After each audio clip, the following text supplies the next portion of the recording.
L-Awtorità tas-Saħħa u s-Sigurtà fuq il-post tax-xogħol irrappurtat 20 mewta bejn l-2022 u l-2023.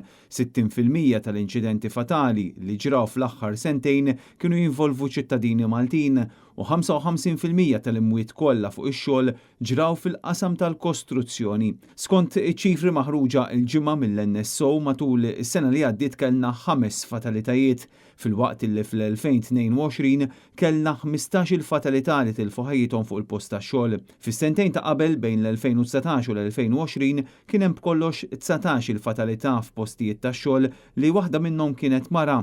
Dan ifisser li fuq 4 snin is-sitwazzjoni ma marritx il quddiem. Aktar minn 90% tal-imwiet kollha kienu kkawżati minn korrimenti kaġunati minn feriti fir-ras. U mill-korrimenti li sofru l-vittmi matul l-2022 u l-2023 18 il-mewta involvew concussions u korrimenti interni.